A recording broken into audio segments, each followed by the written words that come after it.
Good morning. Tara, mag-layout and design na tayo ng ating prayers for the GC guys. Using cellphone tayo, docs apps, and slides apps ang ating ginagamit na pang design.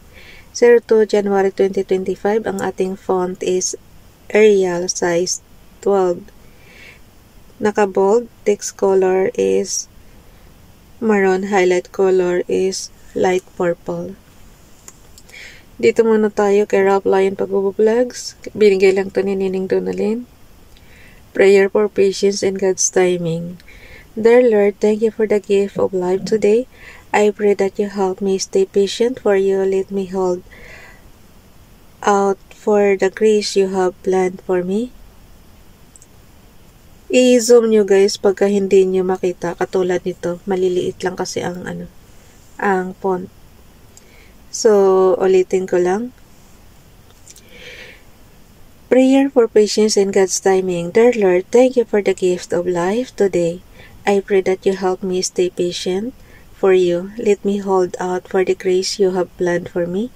Let me not hastily take my own path or any shortcuts.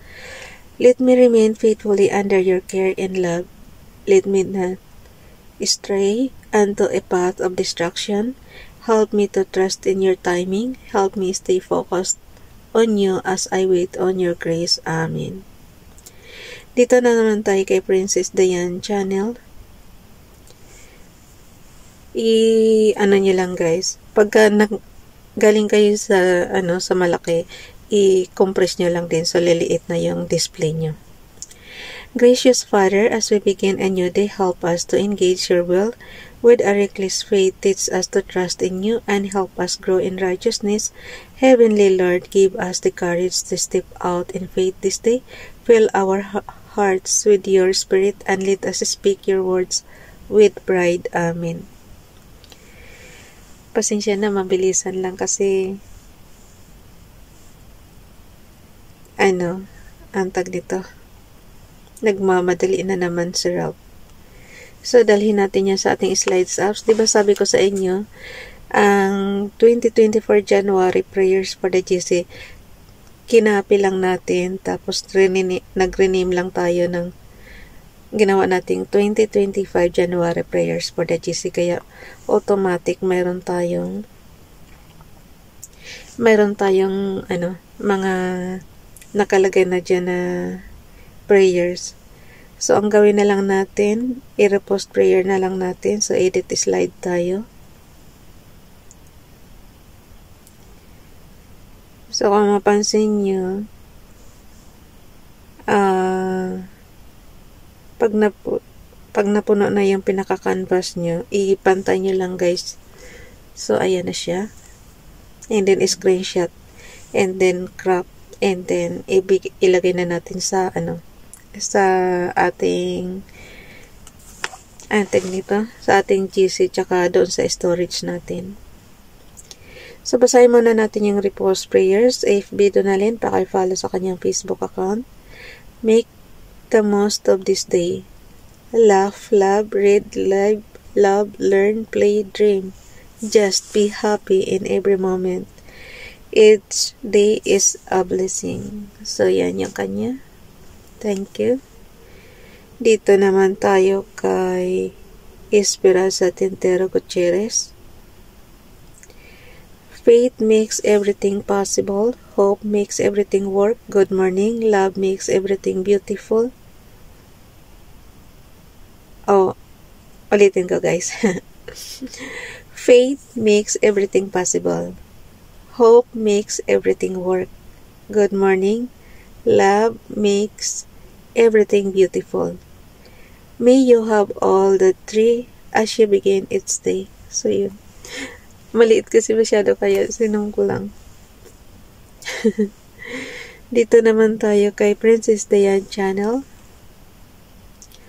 Are not 5 sparrows sold for 2 farthings, and not one of them is forgotten before God?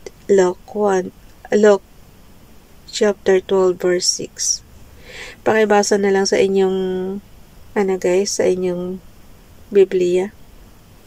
Dito naman tayo kay Ralph, yung 2024 na kanyang Hebrews galing sa Hebrews Bible. Tehillim, Psalms chapter 89 verse 34. Tapos open parenthesis 35 close parenthesis. My breath will I not violate nor alter the thing that is gone out of my lips. So basahin nga natin. Tehillim is Psalms. So awit siya sa ating magandang balita, Biblia. Awit ni Solomon naman ito. Dito tayo sa Awit chapter 89 verse 34. Ang hirap kasi nito, ang ninipis pa naman. Chapter 89 verse 34. Ang gusto ko dito sa Hebrews guys, yung writings nila, parang gusto ko siyang matutunan pero hindi ko matutunan. Sa hirap pa. Okay. Dito tayo sa chapter 34. Ang tipan sa kanya'y di ko sisirain, ni isang pangako'y di ko babawiin. So, ang tipan, subrit pala is tipan. Ang tipan sa kanya'y di ko sisirain, ni isang pangako'y di ko babawiin. So, yan guys. Dalhin na natin sa ating storage apps. Punta tayo sa ang tawag dito sa is yung parang sa Excel guys, sheets app siya. Pero sa ang environment dito is para din siyang Microsoft Office Excel. So open lang natin. Okay, nandito na siya. Yan na. Okay, bye everyone. God bless.